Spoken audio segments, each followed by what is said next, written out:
Devendra Rawal ji, district bar association collected compound का चुनाव होने जा रहा है। अप्रैल में तिथि इसकी आने वाली है। सरगर्मी तेज हो चुके हैं। आप भी तैयारी में हैं अध्यक्ष पद के लिए। आप सचिव पद पे भी सुशोभित रह चुके हैं। सचिव सचिव पद में आप कार्यकाल आपका बड़ा अच्छा रहा था। तो इस बार आपके जो चुनावी मुद्दे हैं वो क्या हैं और प्राथमिकता क्या होंगी? मैं सबसे पहले तो अपने अधिवक्ता साथियों को धन्यवाद देना चाहूँगा, जिन्होंने मुझे पूर्व में 3 बार सचिव पद पर बनाए रखा, पूरा मान सम्मान रखा। और मैंने पूरी कोशिश करी कि किसी भी अधिवक्ता साथी का कोई गरिमा को ठेस न पहुँचे और उनकी गरिमापूर्ण उनकी वकालत चलती रहे। दूसरी, इस बार जो चुनाव की बात आ रही है, पिछले 5 साल से हमारे चुनाव हुए ही नहीं है। अथक प्रयासों से एक ऐसा माहौल बना है, एक ऐसी व्यवस्था बनी है। मैं उन लोगों को धन्यवाद देना चाहूँगा जिन्होंने आज इस माहौल को बनाया है कि पूरी बार एक होकर के और चुनाव होने जा रहा है। और हमारी जो अधिवक्ता साथियों का जो संगठन है, ये बहुत अच्छा संगठन है। बड़े ही अच्छे विचारों वाले लोग इसमें हैं। उन लोगों ने बड़ी मेहनत और अथक प्रयास करने के बाद, सभी जो मतभेदों को दूर करने के बाद, ये प्रयास किया कि भी एक बार हो और एक बार में एक अध्यक्ष हो, एक ही हमारी कार्यकारिणी हो, ताकि अधिकता हित में कार्य हो सके। तो सबसे पहली बात तो यह है कि मैं उन सबको धन्यवाद दूंगा जिन्होंने ये बार को एक करा। दूसरी बात रही मेरे चुनाव की, और मेरे चुनाव का जो मैनिफेस्टो है, अधिवक्ताओं की जो समस्याएं हैं किसी से छिपी नहीं है। सबसे मूल समस्या हमारे यहाँ अधिवक्ताओं के पास चैम्बर्स नहीं है। जब मैं पहली बार महामंत्री बना था, उस कार्यकाल में अतुल शर्मा जी, सॉरी, जयपाल भाटी जी और हम जो है दोनों, जयपाल भाटी अध्यक्ष थे और मैं सचिव था। तब हमने इन चैम्बर्स का निर्माण कराया। दूसरे कार्यकाल में अतुल शर्मा जी अध्यक्ष थे और मैं सचिव था। तब हमने इन चैम्बरों में आए और कब्जा प्राप्त करा हमने। मैं अब भी पूरी कोशिश करूंगा कि जो हमारे अधिवक्ता साथी हैं जिनके पास चैम्बर्स नहीं है, उन सबको चैम्बर्स उपलब्ध कराए जाए। पीने के पानी की कोई व्यवस्था नहीं है हमारे यहाँ पर, पीने के पानी की व्यवस्था कराई जाए।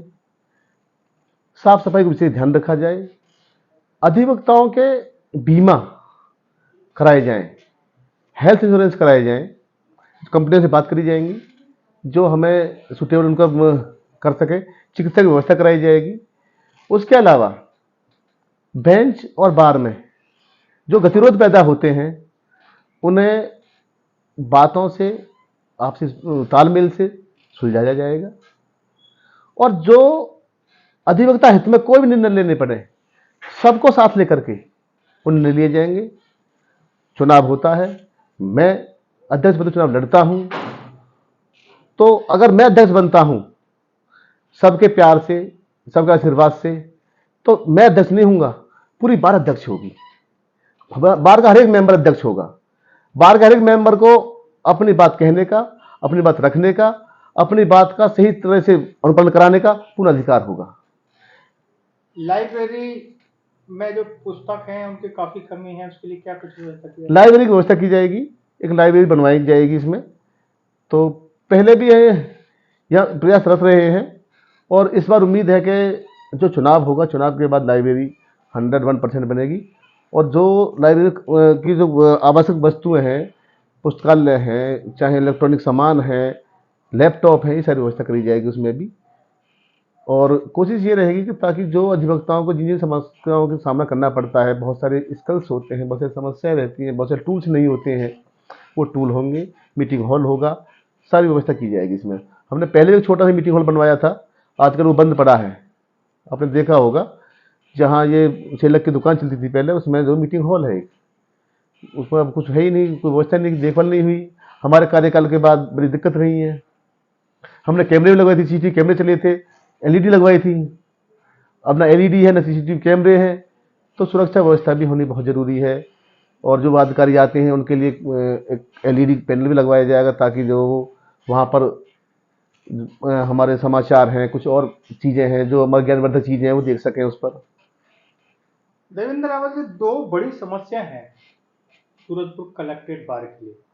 पहली समस्या तो ये है कि गौतम बुद्ध नगर में अधिग्रहण का जो काम है, ज्यादातर जमीनों का काम, जो प्राधिकरण है, नोएडा प्राधिकरण अलग है, ग्रेटर नोएडा प्राधिकरण अलग है और यमुना प्राधिकरण अलग है। लेकिन जो एडीएम लैंड का जो ऑफिस है वो कलेक्ट्रेट में ना होकर कहीं दूसरी जगह अलग अलग सेक्टरों में चल रहा है। इससे जो अधिवक्ता साथी हैं उनके कई तरह की दिक्कतों का सामना करना पड़ता है। दूसरा जो एक बड़ा सवाल है वो जिला मुख्यालय सूरजपुर में है और जो एसडीएम सदर का जो सदर तहसील मुख्यालय है वो कई किलोमीटर दूर जाकर डाढ़ा गांव में है। तो वादकारियों को भी दिक्कत होती है, उधर अधिवक्ता को भी दिक्कत होती है। इसके लिए क्या कुछ पहल की जाएगी? देखिए, मेरा मानना ये है कि नियम अनुसार तो जितने भी, चाहे लैंड एक्विजिशन के ऑफिस हैं, चाहे आरटीओ ऑफिस है, चाहे सब रजिस्ट्रार का कार्यालय है और चाहे तहसील सदर है, वो नियर बाय कलेक्ट्रेट होने चाहिए और ये एक ही कैंपस में होने चाहिए। लेकिन चूंकि हमारे यहाँ नया जिला बना था, जगह की बड़ी जरूरत थी और जो उस समय तत्कालीन सरकार के द्वारा निर्धारित किया गया, तहसील को तो मैं नहीं कह सकता कि तहसील को हम ला पाएंगे यहाँ पर, लेकिन लारा कोर्ट है जैसे, वो कोर्ट में आनी चाहिए, उसकी कोशिश करी जाएगी कि लारा कोर्ट में आए ताकि अधिवक्ताओं को दूर ना जाना पड़े। बीटा में चल रही लारा कोर्ट। इसके अलावा लैंड एक्विजिशन जो कार्य है वो भी बीटा में और गांव में चल रहा है, वो भी कलेक्ट्रेट में व्यवस्था कराई जाएगी। उसके लिए भी पताचार करेंगे और प्रयासरत रहेंगे। यहाँ पीछे जगह पड़ी हुई है सब रजिस्ट्रार कार्यालय की, हम ये पताचार करने की कोशिश करेंगे ताकि सब रजिस्ट्रार कार्यालय बजाय गामा में वो कलेक्ट्रेट में चले, कलेक्ट्रेट के पास में चले। इसके अलावा जो आरटीओ है ऑफिस वो भी यहाँ प्रस्तावित है, वो आरटीओ ऑफिस भी आए और जो भी ऐसी समस्याएं हैं ताकि एक जगह सब लोगों को ज़्यादा भटकना पड़े और न्याय व्यवस्था सरल हो जाए, आसान हो जाए, ऐसे कार्य करने की पूरी कोशिश करेंगे और जनता को भी जितना लाभ पहुंचाया जा सके वो लाभ पहुंचाने की पूरी कोशिश करेंगे ताकि जो है लोग इधर उधर ना भटके। जो आपने बताया वास्तव बड़ा मुद्दा है, हर चीज़ बिखरी हुई है, कहीं आरटीओ ऑफिस है, कहीं एडीएमएलए का ऑफिस है, कहीं जो अथॉरिटियां अलग अलग हो गई है। तो अथॉरिटी काम तो बहुत बड़ा काम है, वो तो एक जगह हो ही नहीं सकती, क्योंकि यमुना अथॉरिटी अलग है, ग्रेटर नोएडा अथॉरिटी अलग है और आपका नोएडा अथॉरिटी अलग है। उसके अलावा एक नई अथॉरिटी और बन रही है, न्यू नोएडा की जो अथॉरिटी है वो शासन के लिए प्रस्ताव गया हो, वो अलग बन रही है, वो शायद दादरी कहीं आसपास बनेगी। तो जैसे जैसे डेवलपमेंट होता है तो ये तो थोड़ा शक्तियों का विकेंद्रीकरण किया जाता है।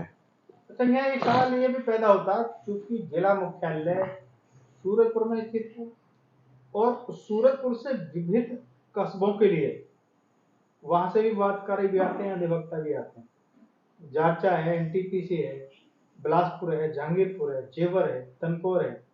वहां के लिए कोई सीधी बस सेवा की तो व्यवस्था नहीं है। सरकार कागजों में कहती है कि बस संचालित है, लेकिन वादकारी और अधिवक्ताओं के लिए बहुत बड़ी समस्या है। इसके लिए क्या कुछ पहल की जाएगी?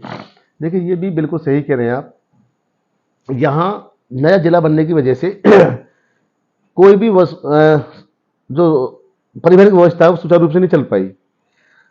अभी मैं देखता हूँ कि गांव भी जुड़े नहीं है उससे, तो हम कोशिश करेंगे, चाहे परिवहन मंत्री से पताचार करें, इनको लेटर लिखेंगे कि भाई ऐसी व्यवस्था करी जाए ताकि जो है जो वादकारी हैं, जो किसान आते हैं, उनको आसानी से पहुँच। जेवर से तो सीधी बस आती हैं, दादी सीधी बस आती हैं, लेकिन जब अब जब एनटीपीसी थोड़ा इंटीरियर हो गया, एनटीपीसी के पास के गांव वाले हैं, वहाँ से आने थोड़ी समस्या है, तो ऐसी व्यवस्था बनाई जाएगी। लोग बात करेंगे उनसे भी बैठ करके कि भाई ये सब बस की सुविधा की जा सके। और सरकार में चाहे माननीय मुख्यमंत्री जी से भी पताचार करेंगे, चाहे फिर आगे चल मुलाकात करनी पड़े सारे मुद्दों को लेकर के, तो इन मुद्दों पर बैठ करके हम चर्चा अवश्य करेंगे। अच्छा, आखिरी सवाल, चूंकि रंगों के पर्व होली का भी त्योहार है, इस मौके पर आप अधिवक्ता साथियों को क्या संदेश देना चाहते हैं, क्या अपील करना चाहते हैं?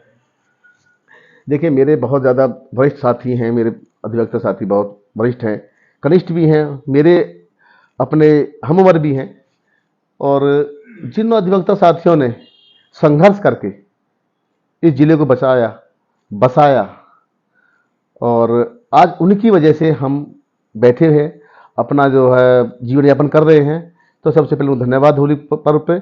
और नए अधिवक्ता साथियों को जो समस्या अगर आती है तो समस्याओं के लिए हम सब इन सब के ज्ञानवर्धक जो लोग हैं उनसे बात करके उन समस्या का निदान करेंगे। और मैं होली पे सभी आदिवासी साथियों को होली की ढेर सारी शुभकामनाएं देता हूं और आशा करता हूं कि आपके पूरे परिवार, आपके मित्र, आपके जान पहचान वाले सभी इस होली के रंग में अच्छी सी होली खेलेंगे और सुंदर जो पर्व है हमारा ये होली का, जो बहुत अच्छा पर्व है, इस पर्व को मनाएंगे और दुर्व्यसनों से दूर रहेंगे।